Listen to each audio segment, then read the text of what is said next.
جی السلام علیکم، کیا حال ہے؟ آپ سب لوگ خیریت سے ہیں؟ کل عمران خان صاحب کو اسلام آباد ہائی کورٹ سے ریلیف مل گیا، لیکن اس ریلیف کو عارضی کہا جا رہا ہے۔ اب یہ عارضی کیوں کہا جا رہا ہے یہ ہم آپ کو آج کے ویلاگ میں بتائیں گے، اور ساتھ یہ بھی بتائیں گے کہ ریلیف ملا کیوں، کیسے ملا اور کتنا ملا۔ اور اس کے ساتھ ساتھ میاں نواز شریف صاحب میاں شہباز شریف صاحب کے ساتھ اور مریم نواز صاحبہ کے ساتھ بلوچستان پہنچ چکے ہیں، اور باپ پارٹی کے ساتھ جو ان کے ڈائلاگ ہو رہے ہیں اس پہ پورے پاکستان کے اندر نیگیٹو کمنٹس آ رہے ہیں۔ اب یہ نیگیٹو کمنٹس کیوں آ رہے ہیں اور میاں نواز شریف صاحب کی کیا مجبوری ہے کہ یہ باپ پارٹی کے ساتھ جا کے بیٹھ کے، یہ بھی ہم آپ کو آج کے ویلاگ میں بتائیں گے۔ عمران خان صاحب کا کیس اس وقت کیونکہ اڈیالہ جیل میں چل رہا ہے، اور سائفر کیس ان کا بڑا بنیادی کیس ہے، اور اس کیس کو جیل میں چلانے کا جو اختیار ہے وہ وزارت داخلہ نے دیا تھا، اور پھر اس کے بعد کیبنٹ نے بھی اس کی اپروول دی، 2 بار بلکہ یہ اپروول دی گئی، اور اس کے بعد ظاہر ہے یہ کیس جیل کے اندر چل رہا ہے، اور جج صاحب ہر ہفتے وہاں پہ جاتے ہیں، اور بلکہ ہفتے میں 2 دن اس کی ہیئرنگ ہوتی ہے، اور اس کے بارے میں سب لوگوں کا خیال یہ ہے کہ اسے ہر صورت الیکشن کے سے پہلے نپٹانے کا فیصلہ کر لیا گیا، اور جب یہ اس کا فیصلہ آ جائے گا تو عمران خان صاحب پھر الیکشن لڑنے کے قابل نہیں ہوں گے، بلکہ کچھ لوگوں کا یہ بھی کہنا ہے کہ شاید عمران خان صاحب کو 14 سال سزا ہو جائے اس میں، بلکہ کچھ تو ایسے لوگ بھی ہیں جو یہ دعویٰ بھی کر رہے ہیں کہ عمران خان صاحب کو سزائے موت بھی ہو سکتی ہے سارے کیس کے اندر۔ بہرحال اس کیس کی سپیڈ بڑی تیز ہے، کیونکہ یہ فیصلہ ہوا تھا کہ ہر ہیئرنگ پہ کم از کم 3 جو گواہ ہیں ان کو بھگتایا جائے گا، اور جس تیزی سے گواہ بھگت رہے ہیں سب کو یقین ہوتا چلا جا رہا تھا کہ شاید یہ نومبر کے آخر میں یا پھر دسمبر کے شروع میں اس کیس کا فیصلہ ہو جائے۔ اب اس پہ ظاہر پی ٹی آئی کے وکلاء کو اعتراض ہے، اور لہذا وہ ہر جگہ پہ کوشش کر رہے ہیں کہ اس کی جو سپیڈ ہے اس کو کم کیا جائے۔ تو آپ کو یاد ہوگا کہ کچھ عرصہ پہلے پی ٹی آئی کے وکلاء اسلام آباد ہائی کورٹ گئے تھے، اور انہوں نے چیلنج کیا تھا کہ یہ جو عمران خان صاحب کا جیل ٹرائل ہے اس کی کوئی نظیر نہیں ملتی، اور یہ ایک سابق پرائم منسٹر کے ساتھ زیادتی ہے، اسے اوپن کورٹ کے اندر ہونا چاہیے۔ اور اس وقت ظاہر ہے چیف جسٹس سے اسلام آباد ہائی کورٹ جسٹس عامر فاروق صاحب نے ان کی درخواست نپٹا دی تھی، بلکہ ریجیکٹ کر دی تھی، اور جیل کے جو اندر کیس چل رہا ہے، جو سماعت ہو رہی ہے، اسے انہوں نے قانونی قرار دے دیا تھا۔ پھر پی ٹی آئی کے وکلاء اس فیصلے کے خلاف انٹرا کورٹ پٹیشن میں چلے گئے تھے۔ اس انٹرا کورٹ پٹیشن کا پھر ایک بینچ بنا جس میں جسٹس میاں گل حسن اورنگزیب صاحب ہیں، اور پھر اس کے ساتھ جسٹس سمن رفت امتیاز صاحبہ اس میں موجود ہیں۔ تو کل اس بینچ نے ہیئرنگ کی، اور اس بینچ نے ڈکلیئر کر دیا کہ یہ کیس جب جیل کے اندر چل رہا ہے اس کے اندر کچھ نہ کچھ ایسی چیزیں ہیں جس کے اوپر بحث ہونی چاہیے۔ تو پھر فوری طور پہ اس بینچ نے اسٹے آرڈر جاری کر دیا۔ اب اس اسٹے آرڈر کے مطابق 16 نومبر تک عمران خان صاحب کے اس کیس کی ہیئرنگ نہیں ہو سکتی، اور 16 نومبر کو یعنی جمعرات کو باقاعدہ پھر دوبارہ ہیئرنگ ہوگی، اور اس میں اٹارنی جنرل صاحب سے پوچھا گیا ہے کہ آپ یہ بتائیں کہ کیبنٹ نے اس کی کیسے اپروول دے دی، اور پھر وزارت داخلہ نے کیسے اپروول دے دی، کیونکہ یہ غیر قانونی غیر آئینی قدم ہے، یہ ہو نہیں سکتا۔ اور پھر ساتھ ہی جسٹس گل حسن صاحب نے اندرا گاندھی کیس کا حوالہ بھی دیا کہ جب اندرا گاندھی کے قتل کا کیس بھی چل رہا تھا تو وہ اس وقت جیل کے اندر چل رہا تھا ٹرائل، لیکن وہاں پہ بھی کیمروں کی اور جرنلسٹوں کو ان سب کو ایکسیس حاصل تھی، لہٰذا وہ رپورٹ باقاعدہ ہو رہا تھا روزانہ کی بنیاد پہ، جبکہ عمران خان صاحب کا کیس اس نوعیت کا نہیں ہے کہ اسے زیادہ سیکرٹ رکھا جا سکے۔ پھر یہاں پہ میڈیا کو ایکسیس کیوں نہیں ہے، اور پھر ساتھ ساتھ یہ بھی ایک ریمارکس دیے گئے کہ اب جا کے صرف فیملیز کے 4 یا 5 لوگوں کو اجازت دی گئی ہے کہ 5 لوگ عمران خان صاحب کے، 5 لوگ شاہ محمود قریشی صاحب کے اس ہیئرنگ کو سن سکتے ہیں، جو سفیشینٹ نہیں ہے۔ تو اب یہ جو کمنٹس آئے تو اس کے فوراً بعد یا یہ فیصلہ آیا تو فوراً بعد پی ٹی آئی کی طرف سے جشن منایا گیا، سب نے کہا کہ مبارک ہو، ہم نے ایک مائل سٹون جو ہے وہ عبور کر لیا ہے۔ لیکن ساتھ ہی کچھ لوگوں کا یہ بھی کہنا تھا کہ ہو سکتا ہے کہ ہائی کورٹ آنے والے دنوں میں جو فیصلہ دے وہ پارشلی پی ٹی آئی کے حق میں ہے۔ ویسے پارشلی پی ٹی آئی کے حق میں کیا ہو سکتا ہے؟ یہ ہو سکتا ہے کہ جیل ٹرائل جو ہے اس کو الاؤ کر دیا جائے،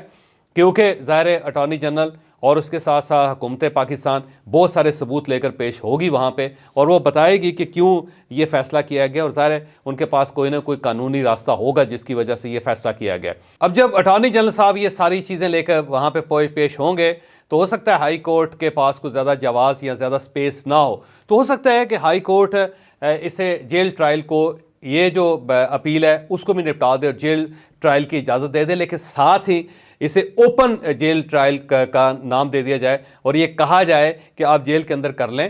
لیکن آپ کو میڈیا کو ایکسیس دینی پڑے گی تاکہ میڈیا اندر جائے، رپورٹر اندر جائیں اور اس کیس کی ایک ایک جزیات رپورٹ ہو، تاکہ کل کو یہ اعتراض نہ کیا جا سکے کہ اسے مارشل لا کی طرح چلایا گیا۔ تو میرا ذاتی خیال ہے، کچھ ماہرین کا خیال بھی ہے، کچھ جو انسائیڈرز ہیں ان کا خیال بھی ہے، اور کچھ رپورٹرز کا خیال بھی ہے کہ شاید ایک ایسا پارشل فیصلہ ہے کہ جس میں تھوڑا سا پی ٹی آئی کو ریلیف مل جائے اور تھوڑا سا حکومت پاکستان کو، جو نگران حکومت ہے جس نے یہ فیصلہ کیا، اس کو ریلیف مل جائے۔ تو ایک ایسا فیصلہ ہو جو اس سائڈ پہ بھی نہ ہو، اس سائڈ پہ بھی نہ ہو۔ اور اگر فرض کر لیں کہ عمران خان صاحب کو مکمل ریلیف دے دیا جاتا ہے اور یہ ڈکلیئر کر دیا جاتا ہے کہ یہ سارے کا سارا کیس کا پروسیس جو غلط تھا اور اس کیس کو دوبارہ چلایا جائے اور اوپن کورٹ میں چلایا جائے، تو پھر ظاہر ہے عمران خان صاحب کو بڑی ریلیف مل جائے گی۔ لیکن ساتھ ہی کیونکہ اسٹیٹ بڑی چلاک ہوتی ہے، اسے سمجھدار ہوتی ہے، اسے اندازہ ہوتا ہے کہ کیا ہو رہا ہے۔ تو پرسوں جب یہ ساری ایکٹیویٹی چل رہی تھی تو آپ کو یاد ہوگا کہ اس وقت فوری طور پہ حکومت پاکستان نے نیب کو ایکٹیویٹ کر دیا تھا، اور نیب نے نہ صرف عمران خان صاحب کی گرفتاری ڈال دی تھی، بلکہ انہوں نے جج محمد بشیر صاحب سے کہا تھا کہ آپ نے جا کے جیل ٹرائل کرنا ہے، اور کل باقاعدہ جج صاحب کو وہاں 4 بجے لے جایا گیا اور انہوں نے ساتھ ہی عمران خان صاحب کا ٹرائل سٹارٹ کر دیا۔ گو نیب نے عمران خان صاحب کا فزیکل ریمانڈ مانگا تھا، لیکن جج محمد بشیر صاحب نے، جو آپ کو یاد ہوگا کہ اس سے پہلے میاں نواز شریف صاحب کا فیصلہ کر چکے ہیں، انہوں نے فزیکل ریمانڈ نہیں دیا، لیکن عمران خان صاحب کو جوڈیشل ریمانڈ دے دیا۔ اب عمران خان صاحب جیل کے اندر ہیں، جوڈیشل ریمانڈ پہ ہیں،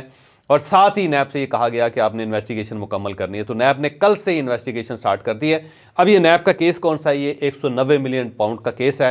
ملک ریاض صاحب کا یہ کیس ہے، اور آپ کو یاد ہوگا کہ 190 ملین پاؤنڈ جو ہے وہ یو کے سے پاکستان آئے تھے۔ اس میں شہزاد اکبر صاحب اور فرح گوگی صاحبہ کا نام آتا ہے، پھر بشرا بی بی کا نام آتا ہے، پھر عمران خان صاحب کا نام آتا ہے، کیونکہ کیبنٹ نے باقاعدہ اس 190 ملین پاؤنڈ کو سپریم کورٹ آف پاکستان کے اکاؤنٹ میں جمع کروانے کی اجازت دی تھی۔ تو یہ کیس بھی کھل گیا ہوا ہے، اور اس میں یہ بھی کہا جا رہا ہے کہ بشرا بی بی کی گرفتاری بھی ان قریب ہے، کیونکہ اس کی وجہ یہ ہے کہ بشرا بی بی اس سے پہلے ضمانت پہ تھی۔ کل جب انہوں نے ضمانت اپلائی کی اس کیس میں بھی، تو فوری طور پہ جج صاحب نے یہ قرار دے کے کہ ہم کہاں کیسے ضمانت ایک ایسے کیس میں دے سکتے ہیں جو ابھی تک درج ہی نہیں ہوا، تو جب تک کوئی کیس درج نہیں ہوگا اس سے پہلے ضمانت نہیں مل سکتی، تو ضمانت سے معذرت کر لی گئی ہے۔ اب سب کا خیال یہ ہے کہ بشرا بی بی یوں ہی نیب کے ریڈیس میں جائیں گی، دفتر میں جائیں گی، یا پھر نیب نے فیصلہ کر لیا کہ ہم ان کے گھر پہنچیں گے تو بشرا بی بی کو گرفتار کر لیا جائے گا۔ اب بشرا بی بی کی گرفتاری بھی بہت قریب نظر آ رہی ہے۔ یہاں پہ ایک بڑی دلچسپ صورتحال ہے کہ اگر بشرا بی بی کو گرفتار کر لیا جاتا ہے اور انہیں بھی اڈیالہ جیل رکھ لیا جاتا ہے، تو پھر عمران خان صاحب اڈیالہ جیل، ساتھ بشرا بی بی پہ اڈیالہ جیل، تو یہ عمران خان صاحب کو ویسے یہ سوٹ بھی کرتا ہے کہ دونوں میاں بیوی وہاں پہ قریب قریب ہوں گے۔ تو یہ بھی ایک چیز سامنے آ رہی ہے۔ تو عمران خان صاحب کا جو دوسرا کیس ہے وہ بڑی تیزی سے اب وہ بھی اپنے منطقی نتیجے پہ پہنچ رہا ہے۔ اگر سائفر کیس میں عمران خان صاحب کو ریلیف مل بھی گیا تو جو نیب کا کیس ہے اس میں ان کو ریلیف نہیں ملے گا، اور اگر اس میں بھی ریلیف مل جاتا ہے تو پھر 9 مئی اور 10 مئی کے جو کیسز ہیں وہ کسی سائڈ پہ نہیں گئے، اس میں تو عمران خان صاحب کے اوپر دہشت گردی کے پرچے بھی درج ہیں۔ تو عمران خان صاحب کو اس الیکشن سے پہلے باہر جیل سے نکلنا نصیب نہیں ہوگا۔ ہاں البتہ اس وقت پی ٹی آئی کی طرف سے ایک کچھ معاملات سیٹل کرنے کی کوشش کی جا رہی ہے۔ سپریم کورٹ آف پاکستان میں حامد خان صاحب نے ایک پٹیشن کی ہوئی ہے، وہ سائفر کیس کے معاملے میں ہے، اور اگر وہاں پہ عمران خان صاحب کو وہاں سے کوئی ریلیف مل جاتا ہے، اور پھر دوسری جو اسلام آباد ہائی کورٹ ہے اس کے اندر سے بہت سارے ججز جو ہیں وہ یہ سمجھتے ہیں کہ عمران خان صاحب کے ساتھ زیادتی ہو رہی ہے، اور وہاں سے بھی عمران خان صاحب کو ریلیف مل جاتا ہے، تو پھر ہو سکتا ہے پوری گیم پلٹ جائے، لیکن یہ گیم اتنی آسانی سے پلٹنے نہیں دی جائے گی۔ عمران خان صاحب کو آنے والے دنوں میں بہت زیادہ فائدہ ہوتا ہوا نظر نہیں آ رہا۔ یہی ریلیف ہے آج کے دن جو عمران خان صاحب کو مل گیا۔ ہم آتے ہیں میاں نواز شریف صاحب کی طرف۔ میاں نواز شریف صاحب میاں شہباز شریف صاحب کو ساتھ لے کے، مریم نواز صاحبہ کو ساتھ لے کے بلوچستان کل پہنچ گئے ہیں، اور وہاں پہ انہوں نے دھڑا دھڑ ملاقاتیں شروع کر دی ہیں۔ اب تک انہوں نے خالد مقصی صاحب سے ملاقات کر لی، صادق سنجرانی صاحب سے ملاقات کر لی، جان جمالی صاحب سے ملاقات کر لی، سردار صالح بوتانی صاحب سے ملاقات کر لی، پھر منظور کاکڑ صاحب سے ملاقات کر لی، عبد المالک بلوچ صاحب کے ساتھ جو نیشنل پارٹی کے سربراہ ہیں ان کے ساتھ ملاقات کر لی، جان بلیدی صاحب کے ساتھ ملاقات کر لی، کبیر محمد صاحب سے ملاقات کر لی، پھر نواب ایاز یوگزئی صاحب کے ساتھ ملاقات کر لی، پھر حامد اچکزئی صاحب کے ساتھ ملاقات ہوگی، پھر لیاقت آغا صاحب کے ساتھ ملاقات ہوگی، اور اس میں وہ لوگ بھی شامل ہیں جن کا تعلق باپ پارٹی کے ساتھ ہے، اور یہ وہ باپ پارٹی ہے جو میاں نواز شریف صاحب کی گورنمنٹ توڑنے کے لیے بنائی گئی تھی، بلکہ میاں نواز شریف صاحب کے اپنی پارٹی کے لوگوں کو توڑ کے ایک نئی پارٹی بنائی گئی تھی، اور پھر اسی جوڑ توڑ کے اندر صادق سنجرانی صاحب کو چیئرمین سینٹ بنایا گیا تھا، اور اس میں میاں نواز شریف صاحب کی گورنمنٹ اور ان کی سیاست کے پرخچے اڑا دیے تھے۔ اور یہ بات بھی طے شدہ ہے کہ یہ ساری کارروائی اس وقت آصف علی زرداری صاحب نے کی تھی، اور آصف علی زرداری صاحب اس کا کریڈٹ لیتے تھے باقاعدہ کہ دیکھیں میں بلوچستان گیا ہوں، میں نے وہاں سے پاکستان مسلم لیگ نون کو لپیٹ دیا۔ اور پھر جب صادق سنجرانی صاحب کو چیئرمین سینٹ بنایا گیا تھا تو اس وقت سینٹ کے اندر نعرہ لگا تھا کہ ایک زرداری سب پہ بھاری۔ اب یہ وہی باپ پارٹی ہے جس کے خلاف مریم نواز صاحبہ کے بہت سارے کلپ اس وقت چل رہے ہیں۔ میاں نواز شریف صاحب نے بھی اس کے اوپر اعتراض کیا تھا اور یہ کہا تھا کہ یہ کچھ لوگ ہیں جنہوں نے باپ پارٹی کریٹ کی ہے، بلکہ مریم صاحبہ تو بار بار یہ کہتی تھی کہ جو باپ پارٹی کا باپ ہے جب وہ کہتا ہے تو یہ داخل ہو جاتے ہیں، باپ پارٹی کا باپ جب کہتا ہے تو یہ اس سے نکل جاتے ہیں۔ تو یہ تانا بھی اس وقت دیا تھا، لیکن آج دیکھ لیں کہ میاں نواز شریف صاحب بھی مجبور ہو گئے کہ یہ اسی باپ پارٹی کے پاس جا رہے ہیں اور اسی باپ پارٹی کی یہ حمایت حاصل کرنے کی کوشش کر رہے ہیں۔ یہاں ایک چیز ثابت ہو رہی ہے،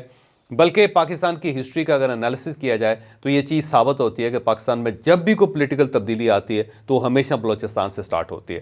اگر کسی گورنمنٹ کو گرانا ہے تو اس کی پہلی اینٹ جو ہے بلوچستان کے اندر رکھی جائے گی، اور اگر کسی گورنمنٹ کو لانا ہے تو پھر بھی اس کی جو پہلی اینٹ ہے وہ بلوچستان کے اندر رکھی جائے گی، کیونکہ پہلے عمران خان صاحب کو لانا تھا تو باپ پارٹی بنی، اور باپ پارٹی نے مکمل طور پہ عمران خان صاحب کی حمایت کی تھی، اور اس کے بعد عمران خان صاحب کی گورنمنٹ چلتی رہی۔ جب عمران خان صاحب کو فارغ کرنا تھا تو باپ پارٹی پیچھے ہٹ گئی، اور اس کے ساتھ ہی عمران خان صاحب کی گورنمنٹ گر گئی۔ اب میاں نواز شریف صاحب کو لانا ہے تو وہی باپ پارٹی اب میاں نواز شریف صاحب کے ساتھ ہے، اور میاں نواز شریف صاحب مجھے اب ان کے اوپر ترس بھی آ رہا ہے کہ یہ وہی میاں نواز شریف صاحب تھے جو ان لوگوں کو برا کہتے ہوتے تھے، لیکن اب آپ برا وقت دیکھیں میاں نواز شریف کا کہ انہیں چل کے ان کے پاس جانا پڑا، اور میرا خیال ہے انہیں باپ پارٹی کے کچھ شرائط بھی ماننی پڑیں گے۔